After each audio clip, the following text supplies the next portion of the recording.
Nous allons commencer, chers amis. Bonjour à tous, ou bonsoir, plus exactement à tous et à toutes. Merci d'être venus ce soir malgré la pluie et les intempéries. Et permettez-moi tout d'abord d'excuser mon invitée d'honneur, Madame Hélène Luc, qui vient de m'apprendre qu'elle est terrassée et clouée au lit par une méchante et brutale affection. Je me réjouissais d'accueillir en effet, au sens noble du terme, une actrice portant les hautes valeurs de la République et qui a contribué activement, entre autres, à élever les femmes françaises à la dignité reconnue de responsables au sein de l'hémicycle politique de notre nation. Malgré son absence, j'aimerais dire un mot d'Hélène Luc, sénatrice du Val-de-Marne de 1977 à 2007 et surtout une des pionnières, élue parmi seulement 4 femmes, alors qu'elles sont maintenant plus d'une centaine aujourd'hui à siéger aujourd'hui au Sénat. Je ne puis évoquer tous ces combats, mais retenez sa lutte active pour les droits de la femme. Dans cette lutte pour une plus grande représentation féminine au Sénat, entre autres, et dans toutes les instances décisionnelles de l'État, il se trouve qu'il y avait ma mère adoptive, Colette Jobard-Laurin.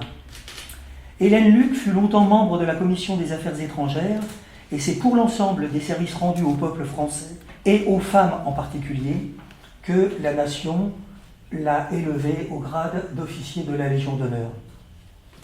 Ces combats se sont révélés cruciaux, et la représentation des femmes tend à devenir aujourd'hui paritaire au sein de l'État. Mais souvenons-nous, en 1936, sous le gouvernement de Léon Blum, on ne comptait que 3 femmes sous-secrétaires d'État, dont Irène Joliot-Curie, alors que les femmes n'avaient pas encore acquis le droit de vote, puisque les femmes ont eu le droit de vote en 1944, qui a été en fait de fait en 1945, puisqu'en 1944, il n'était que de droit.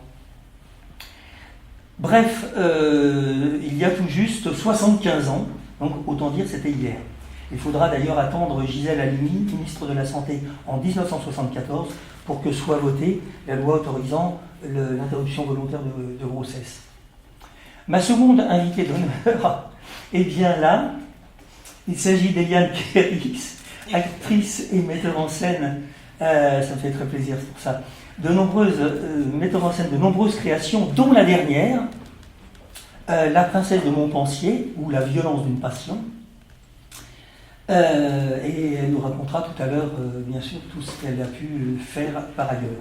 Nous avons aussi la chance, l'extrême chance, d'avoir aussi parmi nous Florence Leroy-Gossen, qui a admirablement interprété la princesse au théâtre Darius Milhaud et incarné, à mes yeux, le combat d'une femme pour sa liberté. En plus, elle est ravissante. Ça ne gâche rien au côté intellectuel de la démarche. Le grand théâtre du monde, il gran teatro del mundo, disait Calderón. Quel rapport, direz-vous, existe-t-il entre un acteur politique et un acteur de théâtre? Pour tenter de répondre à cette question, mais on y viendra peut-être dans la discussion tout à l'heure, on peut se souvenir des 2 mots que les Grecs utilisaient pour désigner une action. La poiesis, c'est une action consistant à répéter simplement un rôle prédéterminé, à jouer par exemple chaque soir une scène de façon identique, à lire un texte, en fait, une poésie ou une chanson, sans changer une virgule. Deuxième terme, la praxis. C'est une action qui, elle, modifie et change, au contraire, une réalité donnée. L'acteur au théâtre interprète un texte, mais normalement, je dis bien normalement, ne change rien à l'histoire. L'acteur dans la vie élabore, au contraire, son histoire, sauf à croire qu'elle est déjà écrite. Donc dans une pièce célèbre du siècle d'or espagnol intitulée Le Grand Théâtre du Monde, Calderón met en scène des personnages dont les rôles sont définis irrémédiablement par Dieu, c'est-à-dire en fait une métaphore du créateur. Il s'agit de la belle, il s'agit du riche, du paysan, du fou, de l'évêque, de la sorcière, du seigneur, etc. Et les rôles sont fixes. Et le hasard, effectivement, nous fait naître tel ou tel, mais chacun est prisonnier de son rôle, comme on l'est parfois d'une profession. Certains psychologues ont affirmé que tout se joue avant 6 ans. D'autres ont affirmé qu'on nous donne un script à la naissance et que les choses sont jouées de cette manière. Ce sont des adeptes du c'était écrit, et après quoi Dante Alighieri, dans la Divine Comédie, montre que, entre autres, que tout le monde meurt, c'est aussi le thème de Calderón, et rend à la fin de la pièce son habit, découvrant ainsi que nous sommes tous identiques par rapport à la mort. Dans le théâtre existentiel que je pratique en tant que psychologue clinicien, rien n'est jamais écrit de façon rédhibitoire, et précisément, il est toujours possible de changer sa vie. Simone de Beauvoir a écrit ces mots célèbres, tout le monde le connaît, on ne naît pas femme, on le devient. Elle et Sartre ont beaucoup influencé ma carrière et ma vision du monde. J'ai collaboré avec Simone de Beauvoir et son engagement contre l'illettrisme dans le monde a été pour moi un grand moment de ma vie. Elle m'a adressé une lettre que j'ai retrouvée récemment dans laquelle elle écrivait entre autres « Merci enfin, cher Claude Lorrain, pour la revue et pour les statistiques. Je travaille en ce moment avec la commission sur les femmes et la culture créée par Madame Yvette Roudy. Cela me prend beaucoup de temps et trop pour que j'aie celui de vous rencontrer. Ne m'en veuillez pas et croyez, cher Claude Lorrain, à toute ma sympathie, Simone de Beauvoir. » J'ai rencontré ensuite d'autres écrivains, notamment Philippe Solers, quand il a publié sa Divine Comédie, qui est d'une toute autre nature, Philippe Labro pour une mise en scène, Françoise Verny quand elle a eu sa crise mystique et publié Pourquoi m'as-tu abandonné, j'étais en fait allé l'interviewer, Georges-Emmanuel Flancier, que j'ai invité plusieurs fois à l'hôpital Sainte-Anne, Dieu ait son âme, Dominique Bonnat, qui vient juste, il y a 2 mois d'entrée à l'Académie française, elle est, je crois, la 7e ou 8e femme à être à l'Académie française, Noël Châtelet, Camille Bourniquel, Martin Winkler, Philippe et bien d'autres écrivains. Si l'on prend l'exemple des professions, voici ce que je puis dire. Un tragédien joue un scénario déjà écrit, il ne change rien au scénario, il l'apprend par cœur, ça je l'ai dit. Un chanteur, pareil, ne fait qu'interpréter les paroles d'une chanson, il est rare qu'il les change.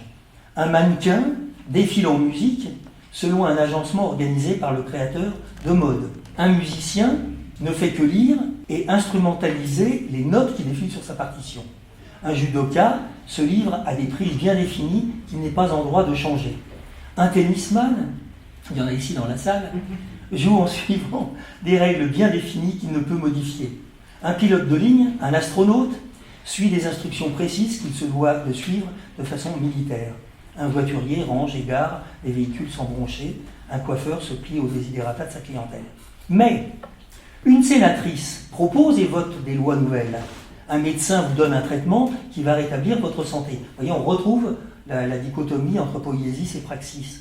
Un avocat plaide et vous fait gagner un procès, ou perd d'ailleurs. Un journaliste donne des infos qui peuvent influencer votre comportement. Un mécanicien répare et change des pièces de votre véhicule. Un chirurgien intervient de façon active et peut vous sauver la vie. Un maçon construit votre maison qu'un architecte a conçue. Un physicien crée des théories qui vous permettent d'affirmer que la Terre n'est pas plate et vous permettent aussi de comprendre le monde et l'origine de l'univers. De Calderón à Sartre en passant par Brecht. Maintenant, à la lumière de ce qui vient d'être dit, je vous propose donc un jeu. Vous avez choisi un petit papier dans une corbeille et voici le sens de cette petite invite à un scénario critique. Regardez, si ça vous intéresse, ce qui est écrit, c'est le moment de le dire, puisqu'on dit c'était écrit, car cela pourra sans doute alimenter la discussion.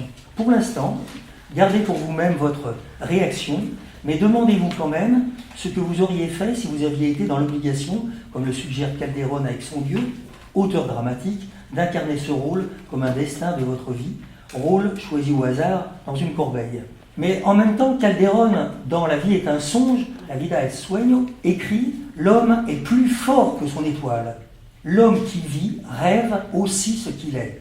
Chacun rêve ce qu'il est. » Et dans Maître Puntilla et son valet Mati, Bertolt Brecht montre que le maître déjoue parfois son statut social, en particulier dans la pièce « Quand il est saoul, il devient humain », et Mati déclare à la fin « Les valets ont des maîtres, mais un jour chacun sera son propre maître ».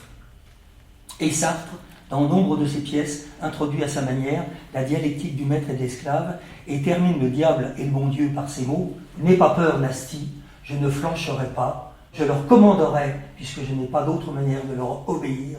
Il y a cette guerre à faire, et je la ferai. » Je revois encore Laurent Terzieff prononcer ces mots, c'était bouleversant. 3 questions des journalistes auxquelles j'ai répondu. Quel est le sujet des 3 pièces que vous publiez ?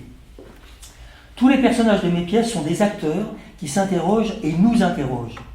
Ce théâtre de réflexion se propose donc de nous questionner et de faire évoluer nos mentalités. Dans Le Fou d'Araucanie, j'interpelle le rôle de certains psychologues et psychiatres qui se rendent complices d'un système à dictature, comme ce fut le cas, hélas, en Allemagne nazie avec Göring. Les documents concernant l'asile psychiatrique d'Open Door à Santiago du Chili me furent fournis par les docteurs Marcelo Vignard, Maren Vignard, Horacio Amigorena et la regrettée Marie-Claire Bunz, qui est morte il y a quelques mois dans Fusil et Divan, un texte consacré aux foules fascistes et aux foules révolutionnaires. Mais je suis allé au Chili, et le fou a été tué, et je me suis promis de lui rendre hommage à travers cette pièce. Le texte initialement était dédié à tous les opposants chiliens disparus, ainsi qu'à mon père Maquisard en Bretagne, recherché par la Gestapo, et à Colette Jobard-Lorrain, arrêtée par la police française en 1944, internée et libérée in extremis en 1945, juste avant le dernier train pour l'enfer. Dans Europe, je dénonce à travers le roi de Phénicie le fait du prince qui veut toujours la guerre, car la vente d'armes, ça rapporte. Les scènes se passent dans la Grèce antique, comme dans Les Mouches de Sartre, inspiré d'Échille, où le roi d'Argos est une métaphore du gouvernement de Vichy. Dans Europe, le roi de Phénicie ressemble au président des États-Unis, lançant ses troupes en Irak et en Afghanistan. En fait, j'ai écrit cette pièce au moment où les troupes sont entrées dans ce pays. Je m'interroge donc sur notre siècle de guerre et de violence et me sens proche de Sartre quand il déclare « C'est quand je suis en colère que j'écris pour le théâtre ». Dans Galpota, enfin, pièce dédiée significativement à André Malraux, il ressort de cette romance un certain militantisme pour la cause des livres à travers l'idéalisation d'un livre de pierre sculpté de 30 tonnes qui gît au milieu de la jungle sri-lankaise près d'une ville très belle qui s'appelle Polonnaruwa. Tous les supports d'encre et de papier, vous pouvez le constater comme moi, disparaissent peu à peu. Nous vivons de plus en plus chaque jour dans le virtuel, le numérique, et la dictature de l'image prend le pas sur l'écriture. Donc la fougue amoureuse du personnage Virgile, qui est en adoration devant le livre de pierre de 30 tonnes, exprime simplement ma passion pour la lecture et l'écriture à la gloire des peuples qui veulent s'instruire et ne pas s'inféoder systématiquement au dictat de l'image. Quelle différence faites-vous entre un comédien et un psy ? Y a-t-il des similitudes ? Alors là, tu vas y avoir de la discussion, j'imagine. Alors les différences. D'abord, un comédien ne se contente jamais d'incarner un rôle unique. Il faut aimer le vagabondage, adorer, explorer, voyager à travers des personnages et des histoires. Il peut, le comédien, jouer à être mourant sans mourir, à aimer sans aimer, à pleurer sans tristesse et sans vraiment pleurer. Ça reste à voir. Ses joies, ses frénésies ne sont jamais complètement les siennes puisqu'il joue, même si, comme l'explique Diderot dans Le paradoxe du comédien, je remercie Parlise qui est dans la salle de m'avoir fait relire Le paradoxe du comédien. En effet, à partir de Stanislavski, Peter Brook, etc., beaucoup de metteurs en scène contemporains introduisent parfois une certaine confusion volontaire entre les sens et ceux du personnage. Mais il reste que le comédien vole la vie d'autrui et tente de rester maître de ses métamorphoses. Les mots qu'il prononce ne sont pas les siens, il suit un scénario écrit, un acteur donne vie à son personnage, mais son jeu est toujours celui d'un autre. Enfin, en tout cas, quand il joue. Un psy, au contraire, s'épargne les dangers d'être un autre. Il aime parfois un peu trop la tranquillité de son soi, qu'il croit avoir conquis une fois pour toutes, et il se trouve souvent alourdi par la réalité et le sérieux de sa fonction. Il s'occupe de ce qu'on nomme l'autre scène, dit andere Schauplatz, selon Freud, et évoque parfois la scène de notre conception, qui est nommée en psychanalyse la scène primitive, dit Urszene. Un psy peut manifester quelques audaces pour faire que sa clientèle puisse justement sortir de la compulsion à répéter le passé à l'identique. Il lui arrive d'être comme un écran blanc sur lequel se projette le film de son patient, et même d'être mis en position d'incarner un rôle qu'on lui attribue, par exemple père, mère, ou frère, sœur, etc.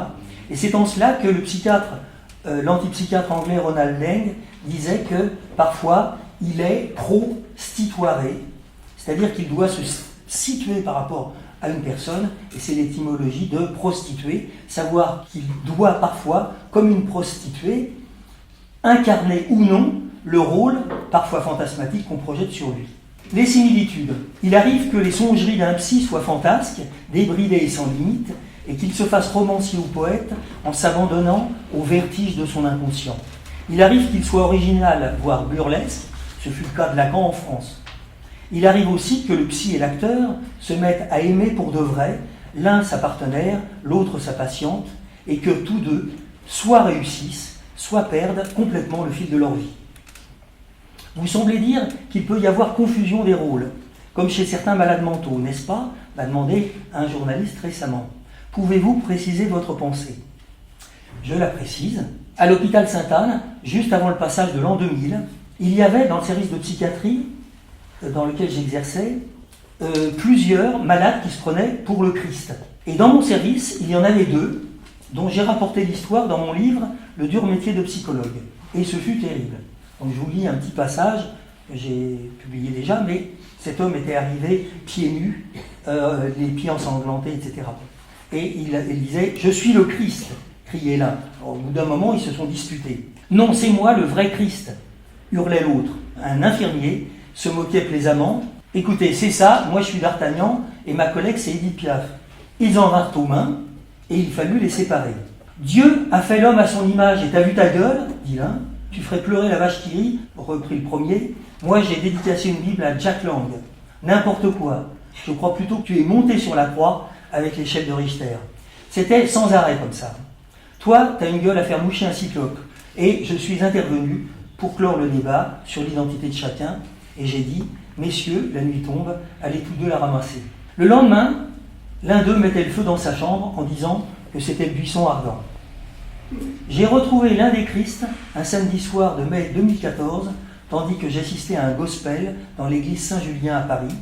Il se balançait au rythme avec ferveur sur un negro spiritual, dans une communion étonnante. Il était descendu de sa croix et chantait avec tous dans un climat de liesse unanimement partagé. Il y eut aussi une personne qui se prenait pour Ariel Dombal, que j'ai nommé Anne G dans mon livre, avec les initiales qui lui allaient à merveille, L-H-O-O-Q. L-H-O-O-Q. Dans ma traduction en russe, ma traductrice russe m'a dit « je comprends rien du tout, c'est Madame Locke ». J'ai été obligé de lui expliquer le jeu de mots. Elle était nymphomane et certains patients l'appelaient micro-ondes. Parce que, disait-elle, je suis chaud dans moins de 10 secondes. Elle ressemblait vraiment physiquement à Ariel Dombal. Elle avait fait une liste d'amants de passage et se justifiait en disant se taper, elle essayait de maigrir. Se taper un mec, ça fait moins grossir que du beurre de cacahuète. Je lui dis, moi, je sais pas, je consomme ni l'un ni l'autre. Ariel Dombal entreprit de me charmer et me dit en consultation, je suis sûr qu'avec vous, un plan cul, ça marcherait. J'ai répondu sur le même ton de provocation qu'il a complètement soufflé, certainement, car sexuellement, je suis un champion olympique. Waouh, vous déconnez, docteur, je suis morte de rire, quelle modestie. C'était pourtant vrai, je ne suis bon qu'une fois tous les 4 ans. Vous plaisantez, dit-elle, mais je sais que je vous attire. Vous risquez en effet de m'attirer, mais surtout de sérieux ennuis. Ensuite, elle s'est calmée et elle m'a dit, elle a de la chance. Qui ça? Votre épouse. J'ai répondu, peut-être, mais moi aussi. Et avec le traitement, au bout de 3 mois, elle a fini par cesser de se prendre pour Ariel Dombal. Comme vous le voyez, le métier de psychologue des hôpitaux n'est pas de tourpeau. Parfois, la littérature et le théâtre sont une bouffée d'air frais, autant qu'une source incroyable d'inspiration. Merci de votre attention.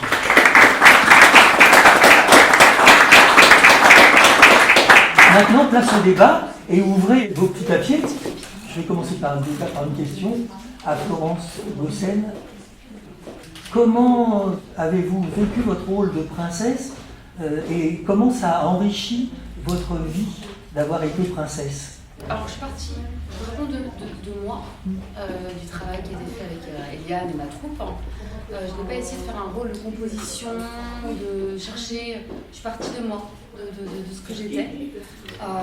Et ça m'a enrichi parce que déjà le texte est magnifique. Déjà, c'est sublime.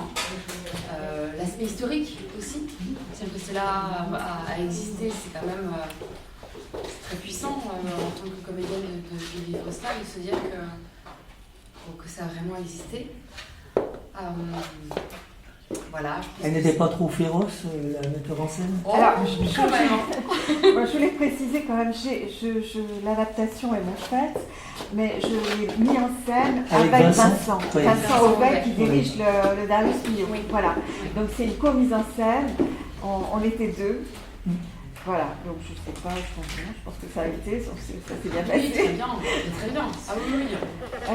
Oui, par rapport à ce que tu disais, enfin oui, c'est à la fois des personnages qui sont situés historiquement, mais qui sont en même temps des personnages de fiction. Enfin, Madame de Lafayette a fait un mix, si on peut dire, entre des personnages historiques et des personnages de fiction, des personnages inventés. Ce que je voulais ajouter, c'est que ça reste des hommes et des femmes, et ça c'est universel. Leurs sentiments sont universels. Et c'est vrai que cette pièce est étonnamment moderne. Le choix entre 2 hommes. Ben c'est comme tu disais, c'est une femme qui se bat pour sa liberté. Et c'est vrai que, évidemment, c'est le XVIe siècle. Elle est issue d'une grande famille, elle est mariée de force. C'est des histoires de clans, bien évidemment, d'intérêt. Elle est amoureuse, en fait, dans cette nouvelle, puisqu'il s'agit d'une nouvelle assez courte, finalement, de Madame de Lafayette. Elle est amoureuse d'Henri de Guise. C'est une amour adolescente, ils se connaissent à 13 ans. Elle était promise au frère d'Henri de Guise. Finalement, ça ne se fait pas et sa famille décide de la marier donc, au prince de Montpensier. Ce qui est dit dans la nouvelle, il y a un terme, ça avait été relevé d'ailleurs par Bertrand Tavernier quand il a adapté le texte au cinéma. Il est dit à un moment qu'elle est tourmentée par ses parents. Et tourmentée dans le vocabulaire du XVIe siècle, ça veut dire carrément torturée. Enfin, c'est vraiment qu'ils exercent une pression, des menaces, voire des sévices sur elle, pour qu'elle rentre dans le rang, enfin qu'elle épouse comme il est convenu, voilà, selon les alliances politiques, etc. Donc c'est évidemment une situation donnée de la condition de la femme à une époque, dans laquelle on peut se retrouver, une femme peut se retrouver aujourd'hui, oui, bien sûr, parce que il y a un personnage très beau dans La Princesse de Montpensier qui est Chabannes, le comte de Chabannes, qui est un protestant qui s'est converti au catholicisme par amitié pour le prince de Montpensier, mais qui en fait représente vraiment dans ce siècle, qui est un siècle de violence, évidemment, de guerre civile entre catholiques et protestants. Lui, c'est un homme profondément humaniste de culture qui s'est même mis en retrait de toute cette violence des guerres, qui fait retraite littéralement au château du prince de Montpensier. Et donc c'est lui qui va éduquer, qui va lui apporter une éducation, qui va l'initier, qui va même lui apprendre à lire. Son maître à penser, oui, parce que, aussi surprenant que ça paraisse, une princesse ne savait pas lire forcément à l'époque, enfin. Donc il lui apporte, au travers de la Bible, c'est un protestant, mais il lui apporte la connaissance, l'écriture, l'accès au livre. Ça, c'est un très beau personnage. Est-ce qu'on peut dire quand même que les femmes choisissent maintenant leur partenaire en relative liberté? Je dis relative parce que les psychologues parlent de surmoi de classe. C'est un concept de Wilhelm Reich, dans lequel il explique que finalement, les aristocrates ne volent pas d'ouvrac, comme ils disent. Et puis, dans la classe ouvrière ou dans la classe paysanne, on voyait à un moment donné mal les accointances avec quelqu'un d'aristocrate ou de bourgeois. À un moment donné, c'est pas facile. Je ne sais pas, je pense qu'il y a pas mal de sociologues aussi qui ont fait des études qui montrent que finalement, on reste un peu dans son milieu, dans sa classe sociale.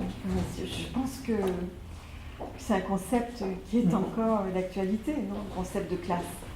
En tout cas, les mariages arrangés sont moins le fait en Europe. On peut dire qu'il y a une évolution quand même. Oui, c'est clair. Oui, bien sûr. Mais oui, en Europe, oui. Quels sont ceux ici qui ont été mariés par leurs parents? Il n'y en a pas. Mais ça... Non, mais moi, ça me rappelle une histoire. Un jour, dans le RER qui ne marchait pas, je suis restée coincée 1h30 avec une jeune fille des cités qui m'a raconté qu'une camarade à elle avait été assassinée par son père et les frères. C'était un crime d'honneur parce qu'elle était sortie avec un garçon, un Français qui ne plaisait pas à la famille. Donc c'était il y a 2 ans et c'était une jeune fille actuelle. C'est pas si loin, c'est pas loin de nous. Ouais. C'est-à-dire que sur le plan sociologique, oui, c'est vrai qu'il y a encore une tendance à réaliser des mariages arrangés dans des sociocultures un peu, qu'on pourrait juger archaïques. Je ne sais pas si on a le droit de dire ça, mais bon, quand même. Les sociétés traditionnelles, moi je sais pas. Et d'ailleurs, la question que je pose à tout le monde, du coup, il y a encore les rallyes actuellement. Ah oui, alors ça. Oui, il y a encore des rallyes, mais bon. Moi j'avais une clientèle d'enfants à Meudon, il y en avait bien sur 10 que j'avais, il y en avait bien 3 qui faisaient des rallyes. Dedans, il y en avait quelques-uns qui critiquaient, mais ils y allaient quand même. Et enfin, les rallyes, c'est bien l'exemple d'entre-soi. Enfin, on se marie dans son milieu, pas de mésalliance. Et c'est ça, moi, ce qui m'interroge, c'est comment ces couples en fait, arrivent à trouver leur équilibre. Comment ces couples arrivent à trouver, parce que puisque c'est arrangé, comment ça... C'est ça qui m'interroge vraiment, quoi.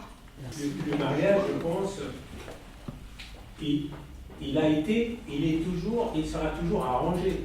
Quand ce n'est pas arrangé par la tribu, par la classe, par la société, par la famille, il est arrangé par les 2 personnes qui vont se marier. Parce que le mariage, c'est contre nature. C'est-à-dire l'amour, c'est une chose, le mariage, c'est une chose. Le mariage lui-même, c'est une institution qui s'arrange entre 2 personnes, en dehors de la tribu, de la société, de la classe, de la famille. C'est toujours arrangé. C'est quelque chose d'arrangé, le mariage, parce que c'est contre nature. Les gens qui ne s'aiment pas, ils ne sont pas obligés de se marier.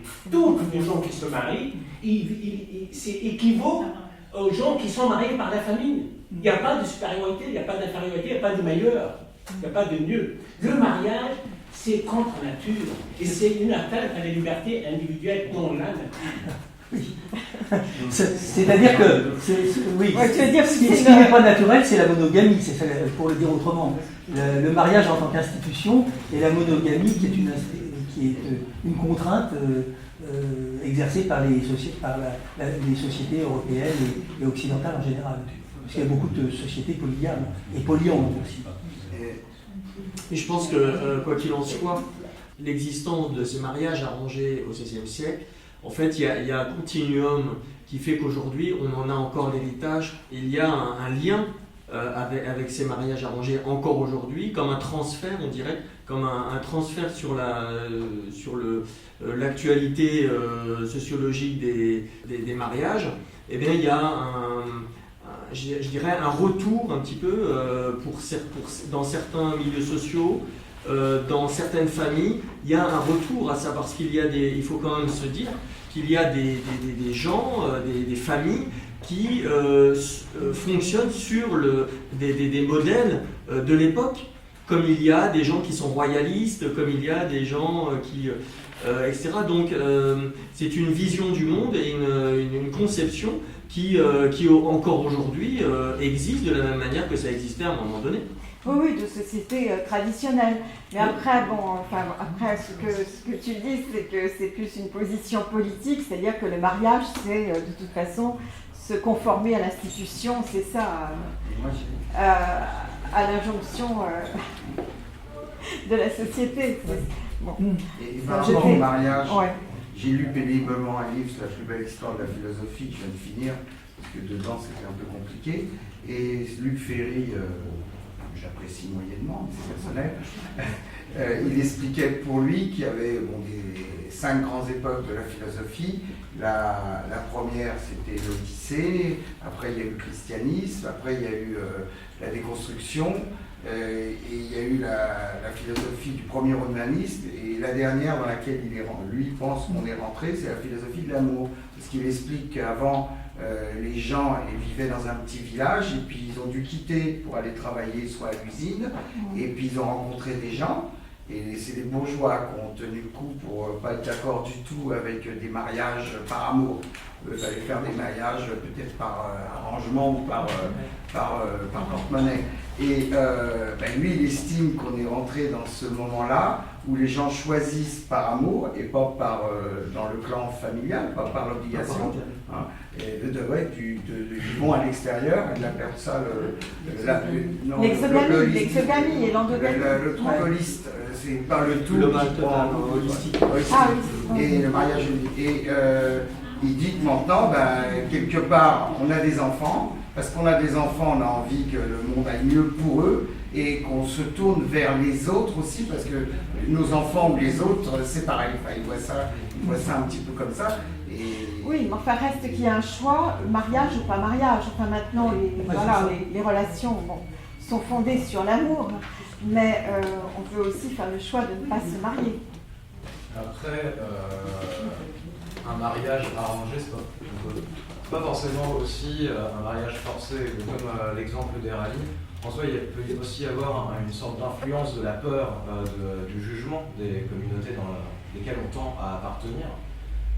Tout simplement en se disant que si on va se marier avec une personne qui n'est pas forcément acceptée par la famille, qui n'est pas forcément acceptée par la communauté dans laquelle on est, dans laquelle on se trouve, peut apporter des problèmes, peut apporter des réticences à ce genre de relation.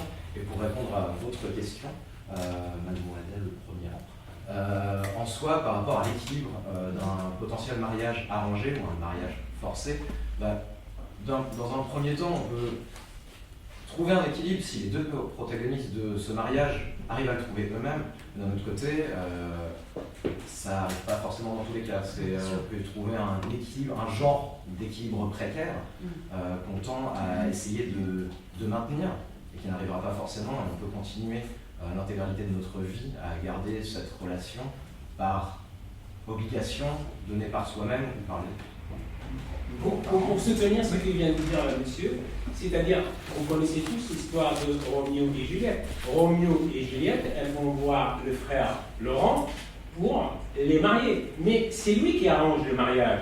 Et du coup, l'institution qui arrangeait le mariage, qui prenait le mariage de la famille pour le rendre, c'est-à-dire à l'institution, pour arracher comment dirais-je, le politique ou la décision de la famille, l'institution, eh bien, dans Shakespeare, il inverse. Il dit que la religion, elle peut arranger le mariage parce que les familles, elles ne sont pas d'accord, parce que les familles sont au-dessous de la responsabilité, c'est-à-dire elles sont contre, elles sont pour l'amour. Parfois, ce qu'on appelle, pour dire vrai, ce qu'elle a dit, c'est-à-dire l'arrangement, arranger un mariage, parfois sauver les amoureux. Ah oui. C'est ça. Ah oui. Donc il faut voir cette contradiction. Oui, mais parce il y a que autre c'est chose. jamais. Non, parce que quand on entend dire aujourd'hui dans les discours sociologiques, ah, mariage arrangé, ah, mariage, on veut revenir au Moyen-Âge. Non, non, c'est complexe. Le mariage arrangé, ça peut être beau comme une histoire. Oui, C'est tout ça. à fait. Il faut voir cette contradiction. Il y a plutôt une autre contradiction qui est ce que vous disiez, c'est-à-dire se mettre en conflit ou en rupture avec sa famille par son choix. Et donc là, c'est le cas pour Roméo et Juliette, qui sont en rupture avec leur famille, avec leur clan, qui sont opposés. Et pour le métier, c'est la même chose aussi. Tu parlais tout à l'heure comment on choisit son métier. On peut aussi le choisir en rupture avec sa famille. C'est ce qui arrivait pour les comédiens d'ailleurs avant. Maintenant, c'est très admis, mais... Alors, est-ce qu'il y a d'autres professions qui vous ont étonné dans ce que vous avez découvert, dans les petits papiers? Est-ce que vous auriez aimé incarner tel ou tel? Je sais qu'il y avait des professions assez marrantes. Un trompettiste, moi c'est vrai que j'aurais adoré. Hein. Ah, c'est ça que vous avez choisi? Ah, j'aurais beaucoup aimé. Ouais. Trompettiste, vous êtes tombé sur trompettiste. Ça me strong. Quoi d'autre? Moi, j'ai photographe. Bon, Ça pouvait pas mieux tomber. oui. Chauffeur de taxi. Pas terrible. Voir la vie de différentes personnes qui passent dans ton taxi le temps de la course et, Ah oui. et voir une ouverture d'esprit justement et sur un laps de temps très court et avoir un défilement comme ça de choses qui de passent beaucoup de personnages. et qui amènent des contradictions d'un passage Il y a à un l'autre. film comme ça, de Kiarostami, Voilà, je crois, c'est ça? C'est Kiarostami qui a fait un film, il est lui-même le chauffeur de taxi, et les gens montent à l'arrière et commencent à discuter. Voilà. Il y a Taxi Téhéran, je sais pas si c'est ce film-là. Oui, peut-être, c'est ça. Avec des idées C'est ça. Bon, trompettiste, au moins il n'y a pas besoin de parler. On s'exprime avec l'instrument et ça suffit. Alors d'autres professions? Moi, j'ai gangster. Oh là, ça c'est bien ça. Gangster. C'est presque acteur, ça. Ouais. Bah, Je sais pas si c'est une profession. Moi. C'est un métier. Moi j'ai chirurgien. Alors Daniel. Tailler, La personne au cœur de lui. découper, tailler dans le vif. Ça peut lui plaire. Mais ça m'amène à une question qui m'était venue tout à l'heure. Est-ce qu'on peut divorcer par amour? Est-ce que ça existe dans une pièce? Oui. Divorcer par amour, c'est-à-dire en fait rendre sa liberté à l'être aimé. Bon, après, ça va on tire un fil. Enfin, il y a une question aussi, est-ce qu'on peut aimer deux personnes en même temps? Est-ce que... Oui. Enfin, ça renvoie aussi à la monogamie. Pour en revenir à notre sujet, ce que je trouve intéressant, c'est l'acte de mariage. Et l'acte de mariage, il est réalisé par une personne qui utilise ce qu'on appelle des énoncés performatifs. Ça veut dire que quand on dit quelque chose, la chose dite est actée. C'est-à-dire que l'homme de foi public va dire « Je vous déclare mari et femme ». Et au moment où cette déclaration est réalisée, elle est actée. Et ça n'est pas du théâtre. Alors, il y a des choses qui peuvent choquer. Enfin, moi, je ne suis jamais mariée, mais il me semble qu'on lit les articles aux époux. Les époux se doivent mutuellement fidélité et assistance. Ouais. Bon, or, la fidélité, ça ne regarde que les deux. Enfin, pourquoi devoir dire publiquement si on va être fidèle ou pas? Enfin, c'est quelque chose d'agile. Non, mais pourquoi est-ce qu'il y a un représentant de l'État d'ordre et de... Et voilà, on retombe sur ce qui était dit tout à l'heure, c'est-à-dire que ça veut dire quand même... Pour la filiation, pour les héritages, pour... Voilà. Ça permet de faire société, hein, sinon il n'y a que dalle. Hein. Ah oui, c'est juste. De faire société. Et si on se marie au théâtre? C'est le meilleur mariage que tu peux faire. Sorti de la pièce de théâtre, on n'est plus mariés. Donc, tu vois, Ah, la maline. c'est le meilleur. C'est très astucieux. Voilà, c'est très. Très astucieux.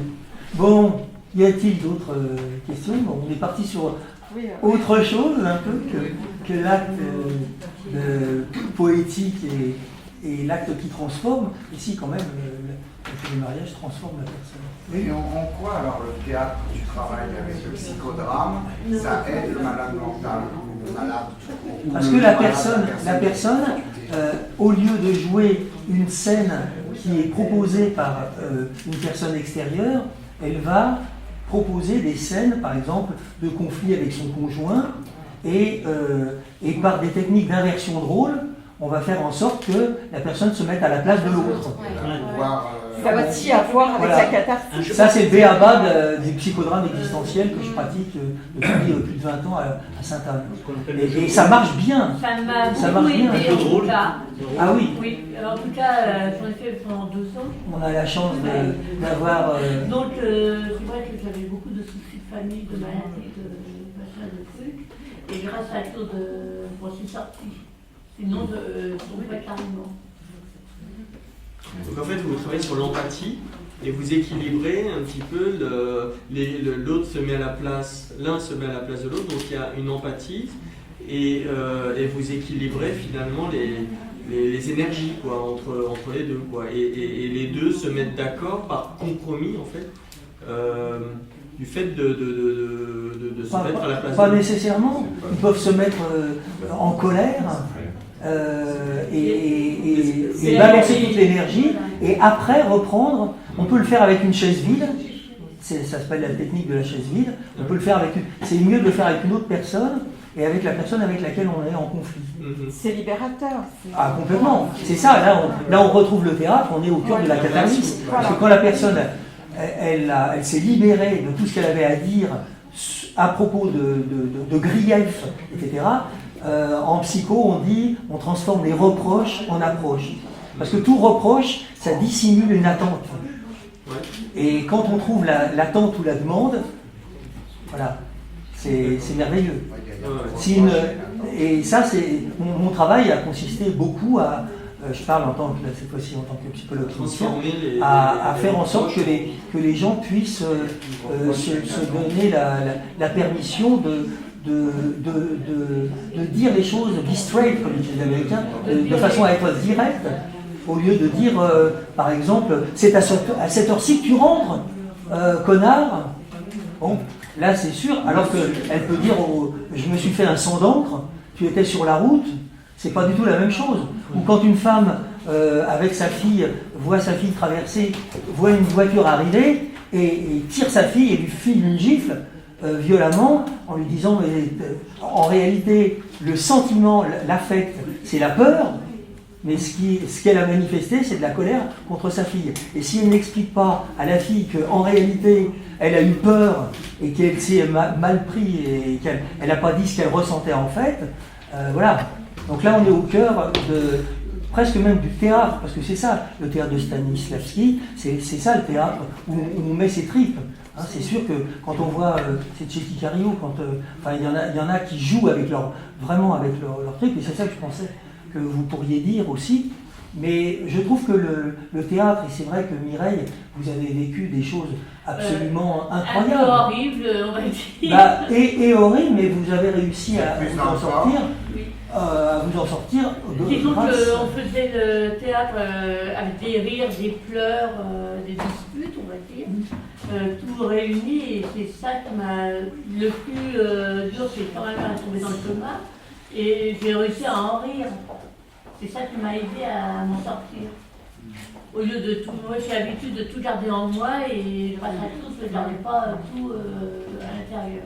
Oui, jeune homme. Au final, il y a un truc assez important avec le psychologue, c'est que certains patients peuvent avoir peur d'une relation patient-thérapeute, et qu'avec du psychodrame, il y a plus de personnes. C'est ça, au-delà du fait qu'il y ait plus de personnes, c'est aussi une fracture entre le rôle de patient et le rôle d'acteur.